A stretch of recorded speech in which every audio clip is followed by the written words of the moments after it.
반갑습니다. 우리 수요예배 오신 여러분들 주님으로 환영합니다. 오늘 우리가 함께 나눌 말씀은 요한복음 9장 1절부터 12절까지 말씀 보도록 하겠습니다. 요한복음 9장 1절부터 12절까지 제가 가진 성경으로는 신학성경 161쪽에 있습니다. 우리 말씀 한 절 한 절 교독할 텐데요. 제가 먼저 읽고 여러분들께서 이어서 읽어주시면 되겠습니다. 예수께서 길을 가실 때 날 때부터 맹인된 사람을 보신지라.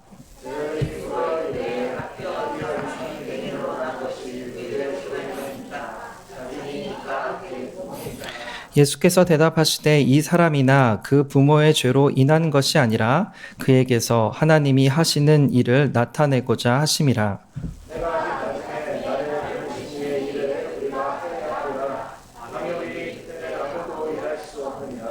내가 세상에 있는 동안에는 세상의 빛이로라.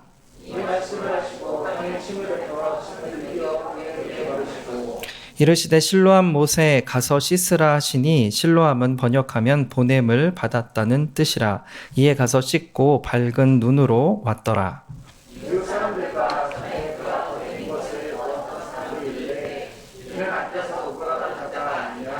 어떤 사람은 그 사람이라 하며 어떤 사람은 아니라 그와 비슷하다 하거늘 자기 말은 내가 그라 하니 대답하되 예수라 하는 그 사람이 진흙을 이겨 내 눈에 바르고 나더러 실로암에 가서 씻으라 하기에 가서 씻었더니 보게 되었노라. 아멘. 요한복음에는요, 예수님께서 하신 수많은 기적들이 있는데 그 중에 7개만 추려서 기록을 하고 있죠. 각 기적마다 예수님께서 어떤 분이신지 잘 설명하고 있습니다. 예를 들면 6장에 있었던 오병이어의 기적은 예수님이 생명의 떡이 되신다는 말씀을 덧붙여서 설명해 주셨고요. 5장의 베데스다 연못에서는 38년 된 병자를 고치신 기적 뒤에 예수님은 곧 생명이라고 하십니다. 11장에서 죽은 나사로를 살리신 후에는 예수님이 부활이라고 설명을 하죠. 오늘 본문의 기적에서도 이 기적을 행하신 다음에 예수님이 빛이라고 말씀하십니다. 또한 이 기적의 배경이 되는 실로암 연못이란 이름이 참 흥미로운데요. 요한은 이 실로암 연못에 대해 설명하면서 그 이름의 뜻이 보냄을 받았다라고 이야기합니다. 아마도 이건 이중적인 의미를 담고 있는 것 같습니다. 맹인이 실로암으로 보냄을 받았다라는 의미가 될 수 있고, 또 하나는 예수님께서 하나님으로부터 보냄을 받으신 분이시니까 이 실로암이 예수님을 상징한다고 볼 수 있겠죠. 이 후자의 의미로 보면 맹인인 그가 실로암에서 치료되었다는 것은 예수님께로 와서 그가 보지 못했던 눈이 띄어졌다, 이렇게 밝아졌다, 이런 의미로 해석할 수 있습니다. 따라서 이 기적은 예수님이 세상의 빛 되심을 증거하고 있는 하나의 표적이 됩니다. 그런데 오늘 본문의 기적은 다른 기적들과는 조금 다른 차이를 가지고 있습니다. 이 기적은 예수님이 어떤 분이신가를 드러내는 것과 함께 그 기적을 경험한 이가 어떻게 믿음이 성장하고 반응해야 하는지도 함께 보여줍니다. 오병이어의 기적 후에는 예수님께서 사람들을 피해 산으로 피하셨잖아요. 그것과는 굉장히 대도적으로 예수님께서는 이 사람을 고쳐주시고 나중에 다시 찾아와 만나주십니다. 그래서 오늘 본문의 제목을 눈뜬 자가 가야 할 길이라고 정해보았습니다. 그렇다면 기적이 기적으로만 끝나지 아니하고 더 나아가 제자의 삶으로까지 발전하려면, 그렇게 성장하려면 어떻게 해야 할까요? 오늘 3가지로 함께 살펴보기 원합니다. 첫째로 순종과 믿음의 시너지를 만들어야 합니다. 한번 따라해 볼까요? 순종과 믿음의 시너지를 만들자. 우리 7절 말씀 함께 읽겠습니다. 시작. 이르시되 실로암 못에 가서 씻으라 하시니 실로암은 번역하면 보냄을 받았다는 뜻이라. 이에 가서 씻고 밝은 눈으로 왔더라. 태어날 때부터 맹인이었던 이 사람을 예수님께서 치유해 주신 이 사건은 정말 독특합니다. 왜냐하면 다른 기적의 경우에는요, 특히 치유의 기적의 경우에는 예수님께서 먼저 물어보십니다.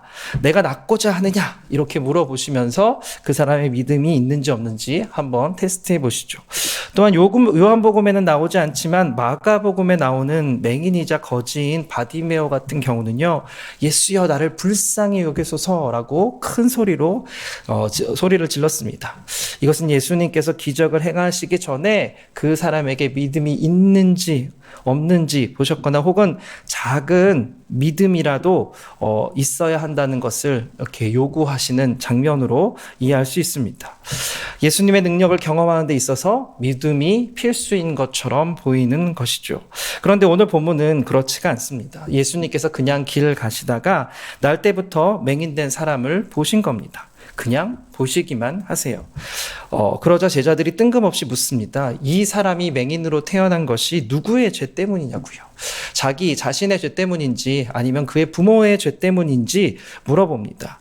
아마도 이 맹인은 사람들에게 많이 알려진 그런 사람인 것 같습니다. 제자들도 보자마자 그가 태어날 때부터 맹인이었다는 사실을 딱 캐치하고 있었으니까요.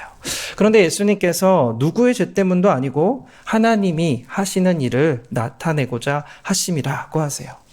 이때 1절에서 5절까지 예수님과 제자들과 사이에 대화가 오가는 동안 맹인하고는 한마디도 대화하지 않으셨습니다. 만약에 여러분들이 이 맹인이었다면 어떻겠습니까? 보통 눈이 안 보이면 어디가 발달하죠? 청각이 굉장히 발달하게 됩니다. 아마 예수님과 제자들의 그 이야기를 다 듣고 있었을 거예요. 그때 기분이 어땠을까요? 아니 지들이 뭔데? 나를 죄인인데 만회하고 있어. 그냥 동냥만 해주고 갈 것이지. 참 별꼴이다. 이러지 않았을까요? 기대하는 마음보다는 그냥 기분 나쁜 마음으로 예수님과 제자들의 대화를 들었을지도 모릅니다.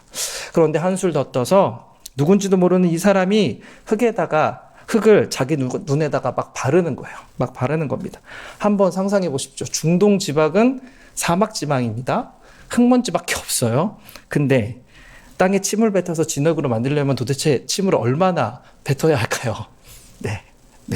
물론 이 맹인은 눈이 안 보이니까 예수님께서 침 뱉으시는 장면은 못 보았겠죠. 하지만 소리는 들립니다. 막 쾌쾌쾌 하면서 침을 만들어서 막 뱉으셨겠죠. 이상한 소리도 들리고, 그리고 그것으로 끝나는 것도 아니고 이제는 실로암이라는 곳에 가서 이렇게 씻으라고 합니다. 여기 지금 이 대화가 일어나는 장소가 정확히 어디인지는 잘 모르겠습니다만 맹인이 길거리에서 구걸하고 있었다면 아마도 예루살렘 성전 근처일 가능성이 굉장히 높습니다. 저 크게 동그라미 쳐 있는 데가 예루살렘 성전이에요. 그리고 저 밑에 있는 동그라미 쳐진 데가 실로암입니다. 실로암까지 거리가 꽤 있어요. 바로 옆에 있는 연못에 가서 씻으라고 말씀하신 게 아닙니다. 물론 눈뜬 사람에게는 그리 어려운 일이 아니겠죠. 그냥 그 실로암 연못까지 가서 씻기만 하면 됩니다. 하지만 맹인에게는 매우 번거롭고 불편한 일일 겁니다.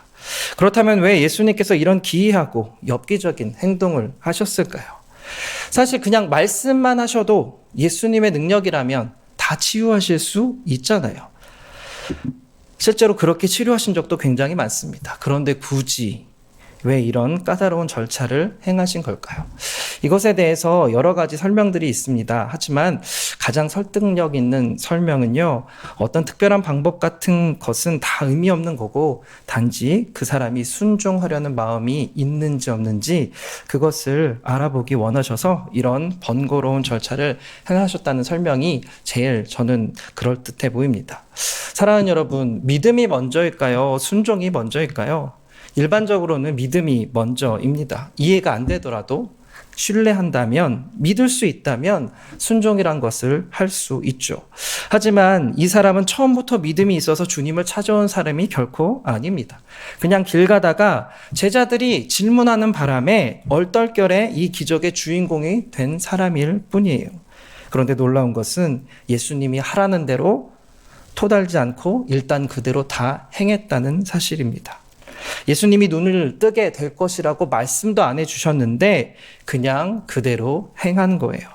만약 자기가 원하는 방식이 아니라고 실로암까지 안 갔었다면, 아니 가더라도 힘들고 귀찮아서 도중에 그만두었다면 어떻게 됐을까요? 이 사람은 치유도 경험할 수 없었을 것이고 예수님과의 그런 생명의 만남도 이루지 못했을 것입니다. 물론 순종은요, 믿음에 의한 자발적인 행동을 뜻합니다. 하지만 성경 속에 있는 믿음은요, 아주 무모해 보이고 또 모험적으로 보이는 경우가 정말 많습니다. 그래서 때로는 자기 믿음의 분량보다 더 큰 순종의 요구를 할 때가 있어요. 그러나 그렇게라도 한 순종이 우리의 믿음을 더 큰 믿음으로 성장시킬 수 있습니다. 그리고 그렇게 성장한 믿음은 더 큰 순종으로 우리의 삶을 내어놓을 수 있도록 인도하죠. 믿음과 순종이 서로 시너지를 일으켜서 함께 성장해 가는 것입니다. 믿음도 커지고 순종도 커지는 그런 일들을 함께 서로 경쟁하듯 하는 것입니다. 믿음과 순종 누가 먼저이냐가 중요한 것이 아니고 서로가 서로에게 영향을 주어서 계속 성장할 수 있는가 아닌가가 우리 그리스도인들에겐 매우 중요한 요소가 되는 것입니다. 하지만 언제부턴가 우리 그리스도인들은 믿음과 순종을 분리하기 시작했습니다. 믿음을 지적인 동의 정도로만 생각으로 만들어 놓았어요. 예수님께서 나를 대신해서 십자가에 달려 돌아가셨다가 부활하셨음을 믿습니다. 아멘이십니까? 예, 아멘이죠. 당연히 아주 정확한 표현일 겁니다. 이렇게 누구보다도 복음을 한 문장으로 정리하는 데 익숙해 있습니다. 그런데 그 이상의 헌신으로는 나아가지 않는 것입니다. 맞는 말을 믿는다고 말은 하고 있지만 그냥 그 지식에 동의합니다. 이 정도 수준에서 멈춰 있는 것이죠. 믿음과 순종은 늘 함께 가야 합니다. 서로 영향을 주고 시너지를 발휘해서 계속 성장해 나가야 하는 것입니다. 사랑하는 여러분, 그러기에 주님은 오늘도 우리를 실로암으로 보내고 계신 줄 믿습니다. 오늘 우리가 가야 할 실로암은 어디일까요? 눈에 보이지 않는 눈에 진흙을 더 이겨 바르고 누가 얼굴에 침을 뱉은 것처럼 모욕적으로 느껴지기도 하고 연못을 찾기 위해 더듬거려 하는 그 불편한 순종이 우리의 삶 가운데는 어떤 것들로 펼쳐지고 있습니까? 예배를 드리러 간다고 할 때마다 가족들이나 직장 동료들이 보이는 따가운 은총, 말씀을 묵상하고 기도하는 그 시간을 기도하는 것을 보면서 그것을 시간 낭비라고 그럴 시간에 공부나 하거나 차라리 잠이나 자라는 그런 비난과 조롱소리, 미디어에서는 성경 말씀을 자기 멋대로 갖다가 써서 그냥 우픈 코미디로 만드는 사람들, 그러나 그러한 비아냥과 불편한 속에서도 하나님의 말씀에 순종하는 일이라면 기꺼이 감당해낼 수 있는 저와 여러분이 되었으면 좋겠습니다. 그래서 올곧게 하나님의 뜻을 행하는 자가 되어서 날마다 우리의 믿음과 순종을 키워가는 저와 여러분이 되기를 주님의 이름으로 축복합니다. 그렇다면 더 나아가 어떻게 우리가 또 제자의 삶을 살아낼 수 있을까요? 둘째로는요, 두려움을 극복해야 합니다. 따라해 볼까요? 두려움을 극복하자. 우리 22절 말씀을 읽어보겠습니다. 시작.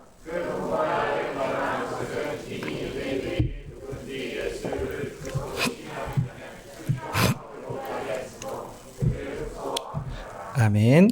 오늘 본문에는 다양한 사람들의 반응이 나옵니다. 그런데 좀 특이한 것은 눈을 뜨게 된 사람의 반응이 아주 드라이하게 나온다는 거예요. 눈을 뜨게 된 이 맹인, 기분이 어땠을까요? 아마도 엄청난 환희와 감격, 충격과 감동이 넘쳤을 것 같습니다. 그런데 오늘 본문에는 전혀 기록이 되어 있지 않아요. 그리고 이 맹인이 눈을 뜨게 된 것을 이웃 사람들이 보게 됩니다. 그들도 엄청난 충격을 받습니다. 얼마나 충격이었던지 눈앞에 있는 그 사람을 자기 눈으로 보고서도 그 사람이 맞다 아니다 의견이 분분합니다. 이건 의심이라기보다는 충격이 너무 커서 말 그대로 눈으로 보고도 못 믿는 상태가 되었다고 보는 게 좋을 것 같습니다. 문제는 그 다음입니다. 이 이웃 사람들이요, 이 사람을 바리새인에게 데리고 갑니다. 14절 말씀에 그날이 안식일이었다라고 하는 걸 보면 이웃들은 이 사람이 눈에 뜬 것보다 안식일에 이 일이 벌어졌다는 것에 더 큰 신경을 쓰고 있는 것처럼 보입니다. 그리고 그 다음은 바리새인들의 반응이 나옵니다. 그런데 이들의 반응은 그냥 예상이 되죠. 그들은 이미 예수님에 대한 결론을 내린 상태였습니다. 예수님을 더 이상 메시아로 인정하지 않고 있었죠. 그래서 예수님께서 메시아이심을 증거하는 일이 생길 때마다 오히려 그 사실을 은폐하려고 하였고 사람들의 입을 막기에 급급했습니다. 이번 경우에도 평생 맹인으로 산 사람이 어떻게 보게 되었는지, 도대체 예수님께서 어떻게 그를 치유하셨는지에 대해서는 관심이 없었습니다. 다만 그 일이 안식일에 일어났다는 것에만 주목을 했어요. 예수님을 공격할 거리만 찾은 것입니다. 놀랍지도 않죠. 지금까지 그렇게 반응해온 사람들이니까요. 문제는 그 다음에 일어난 부모들의 반응입니다. 이 남자의 부모는 얼마나 놀랐을까요? 아침만 해도 더듬더듬 집을 나가는 아들을 보았을 텐데 갑자기 멀쩡한 눈으로 당당히 걸어 들어오는 아들을 보며 그 심정이 어땠을까요? 아마도 감격해서 펑펑 울었을 것 같습니다. 그동안 앞을 보지 못하는 아들을 낳았다고 얼마나 속상해 했을까요?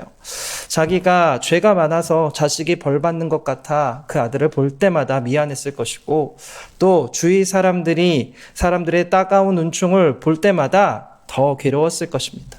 게다가 눈먼 아들을 길거리에 구걸 보내야 할 정도였다면 아마 집안 사정도 넉넉하지 않았겠죠. 그런데 그 아들이 낳은 것입니다. 그 아들의 눈이 떠진 거예요. 얼마나 기뻤을까요?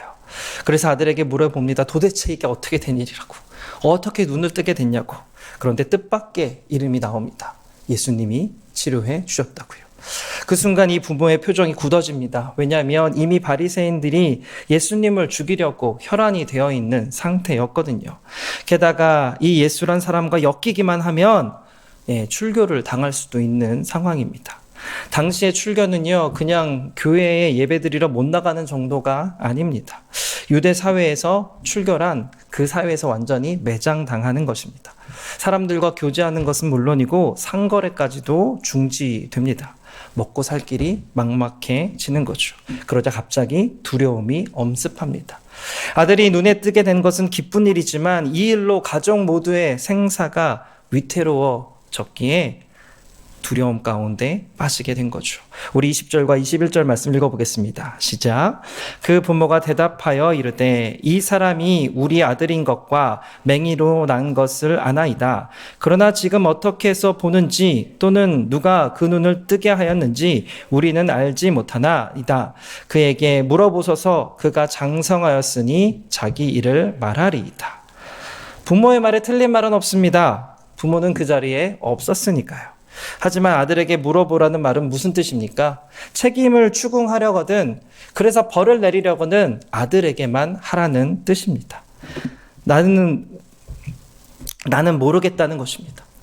아니, 도대체 어떻게 부모가 이렇게 냉정한 말을 할 수 있을까요? 아들을 사랑하지 않아서였을까요? 아들이 보게 된 것을 도무지 믿을 수 없어서 지금 이렇게 말하는 것일까요? 아닙니다. 이유는 한 가지, 두려워서입니다. 출교 당할까봐, 먹고 사는데 어려움 당할까봐였습니다. 아들에게 무슨 일이 일어났는지 분명히 알고 있었지만 아들로부터 예수님에 대한 이야기를 들었고 이 일을 행하는 거 보니까 예수님이 메시아이신 거 분명하다는 거 익히 알았지만 내가 아는 대로 반응하고 내가 아는 대로 행동할 수가 없었습니다. 두려움 때문이에요. 사랑하는 여러분, 우리가 이 세상에서 믿음대로 살지 못하는 이유가 있다면 그 이유가 무엇일까요? 머리로는 무엇을 믿어야 하는지 알고 있고 머리로는 어떻게 행동해야 되는지 다 알고 있음에도 불구하고 정작 순종하지 못하는 이유는 어디 있을까요? 바로 두려움 때문입니다. 말씀대로 살면 고난당할 것 같고 먹고 사는데 어려움 당할 것 같으니까 순종하지 못하는 것입니다. 그리고 핑계를 대는 거죠. 요즘은 시대가 바뀌었다고. 트렌드에 맞춰서 사는 것이 그 삶의 지혜라고요. 아니요. 지난 시간에도 말씀드렸지만 그리스도인은 지혜로 사는 것이 아닙니다. 말씀의 능력, 말씀의 생명으로 사는 것이 그리스도인입니다. 반면 눈뜬 맹인은요, 자기 부모의 충격적인 발언에도 굴하지 않고 담대하게 예수님을 증거합니다. 24절 말씀 읽어보겠습니다. 시작. 이에 그들이 맹인이었던 사람을 두 번째 불러 이르되 너는 하나님께 영광을 돌리라. 우리는 이 사람이 죄인인 줄 아노라. 바리새인들은 그 사람을 부르면서 신문도 하기 전에 이렇게 얘기합니다. 하나님께 영광을 돌리라. 우리는 이 사람이 죄인인 줄 아노라. 이게 무슨 뜻이겠습니까? 예수님을 죄인으로 인정하는 것이 하나님께 영광이 된다는 뜻입니다. 이미 죄인으로 정해놓고 하고 있는 그런 강압적이고 형식적인 수사입니다. 이에 그는 예수님이 죄인인지 아닌지는 모르겠지만 이제는 내가 볼 수 있게 되었다. 이것은 틀림없는 사실이라고 증거합니다. 그런데 또다시 바리새인들이 물어요. 그 사람이 내게 무엇을 하였느냐? 어떻게 내 눈을 뜨게 하였느냐? 자기들이 듣고 싶은 대답. 예수님이 안식일에 뭔가 행동을 했다는 그 소리를 듣고 싶어서 그렇게 말하라고 압력을 주고 있는 것입니다. 하지만 맹인이었던 이 사람은 꿋꿋이 자기 할 말을 합니다. 결국엔 33절의 말씀을 하죠. 함께 읽어보겠습니다. 이 사람이 하나님께로부터 오지 아니하였으면 아무 일도 할 수 없으리이다. 아멘. 바리새인들이 제일 듣고 싶지 않았고 인정하고 싶지 않았던 이 말을 그 누구도 아닌 가장 죄인 취급받았고 가장 보잘것없어 보였던 이 맹인이 말을 해버린 것입니다. 출교의 두려움에 굴하지 않은 것이죠. 결국 이 말을 끝으로 맹인이었던 이 사람은 유대교에서 출교를 당하게 됩니다. 사랑하는 여러분, 두려움 때문에 진리를 알고도 진리를 말하지 못하고 행하지 못하는 것을 두고 우리는 비겁함이라고 합니다. 지난 시간에도 말씀드렸지만 이 세상은 영적 전쟁의 한 복판입니다. 믿음의 사람을 향한 공격은 너무나 당연한 것이고 자연스러운 것입니다. 그런데 그 공격에 앞서 우리의 마음이 두려움에 함몰되어 비겁해지지 않았으면 좋겠습니다. 물론 비겁해지지 않는 대가가 정말 힘들 수 있습니다. 그러나 그런 상황 가운데도 우리 주님께서는 저와 여러분을 홀로 두지 않으실 줄로 믿습니다. 예수님에 대한 믿음이 없었고 또 예수님에 대해 잘 알지도 못했지만 예수님께서 베푸신 그 기적의 은혜를 기억하며 반응했던 이 맹인이었던 이 사람처럼 날 구원해 준 주님의 은혜 기억하며 두려움을 극복하고 믿음의 삶을 살아낼 수 있는 저와 여러분이 되길 주님의 이름으로 축복합니다.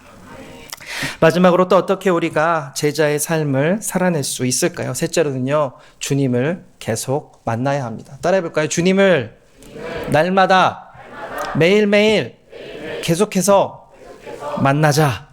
아멘이십니까? 우리 35절 말씀 읽어보겠습니다. 시작.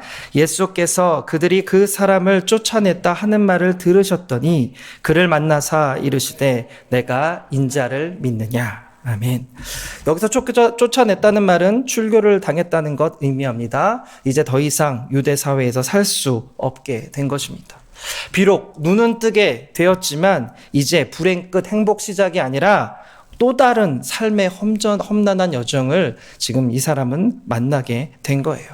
그렇다면 이 사람은 행복할까요? 불행할까요? 행복하겠습니까? 불행하겠습니까? 태어날 때부터 맹인이었던 그가 눈을 뜨게 되어 하나님께 영광을 돌리는 주인공이 되었는데 현실은 유대 사회로부터 인정받지도 못하고 파문, 출교 당하게 된 것입니다. 그렇다면 이 사람은 복받은 사람일까요? 복받지 못한 사람일까요? 여기서 우리는 한 가지 짚고 넘어가야 합니다. 이 사람이 눈을 뜨게 된 것은 정말 놀라운 기적이지만 이 사람이 갖게 된 궁극적인 복은 아니라는 것입니다. 하나님께서 이 사람에게 주신 궁극적인 복은 바로 예수님과 만남의 축복입니다. 한번 상상해 보십시오. 제가요, 선천적인 장애를 갖고 있는데 그런데 그것이 하나님의 영광을 위한 하나님의 일 때문이라고 한다면 그것이 납득이 되실 분들이 여기 계실까요? 기적이 놀라운 일이긴 하지만 차라리 그런 기적 안 보여주셔도 되니까 처음부터 장애 없이 사는 인생이 훨씬 낫다고 그런 인생을 더 하나님께 요구하지 않을까요? 따라서 하나님이 하시는 일이란 단순히 병이 낫게 하거나 문제를 해결해 주시는 것이 아닙니다. 설령 주님께서 병을 고쳐주시고 문제를 해결해 주셨다 하더라도 그것이 주님께서 하신 궁극적인 하나님의 일의 목적은 아니란 뜻입니다. 그렇다면 하나님이 나타내고 싶은 하나님의 일이란 무엇일까요? 그것은 사람들로 하여금 하나님의 자녀가 되도록 하시는 일입니다. 영원히 주님과 함께 살도록 우리에게 영원한 생명을 주시는 일, 즉 우리를 구원해 주시는 것입니다. 병을 고쳐주고 기적을 행하는 것은 하나님이 일하시는 여러 가지 방법 중에 하나일 뿐이지 그 자체가 하나님의 일이고 그 자체가 그 일의 목적은 아니라는 뜻입니다. 만약 그것이 목적이었다면요, 예수님은 눈을 뜨게 된 이 사람에게 다시 나타나서 그와 만나 주실 이유가 하나도 없습니다. 이미 그의 눈이 떠졌기에 하나님이 하시는 일의 목적이 다 이루어졌는데 못하러 다시 만나겠습니까? 하지만 예수님께서는 눈을 뜨게 된 이 사람이 순교를 당하자마자 바로 찾아와 주셨습니다. 왜 찾아오셨을까요? 그것은 이 사람이 하나님의 자녀가 되고 영원히 하나님과 함께 살기 위해 주님과 끊임없이 연결되어야 하기 때문입니다. 사랑하는 여러분, 저와 여러분은 오늘 죽어도 천국에 갈 수 있다라는 구원의 확신을 가진 사람들입니다. 맞습니까? 아멘이십니까? 그런데 그런 구원의 확신을 가지고 있음에도 불구하고 우리는 매 주일마다 함께 모여 예배를 드립니다. 그리고 더 나아가 오늘처럼 수요예배, 금요예배도 드리고 있습니다. 왜 수요예배, 금요예배를 드리고 계십니까? 수요예배 빠져도 지옥 안 가십니다. 네, 수요예배 빠지셔도 예배 안 드리셔도 지옥 가지 않아요. 우리는 천국 갈 수 있습니다. 그런데 왜 여기 계십니까? 심지어 바쁘고 힘든 그런 사회생활 중에서도 새벽 예배도 드리고 매일매일 묵상과 기도로 신앙생활을 하는 성도님들도 계십니다. 그분들은 힘이 남아돌고 그분들은 시간이 남아돌아서 그런 삶을 살고 계실까요? 왜 그런 삶을 살고 있습니까?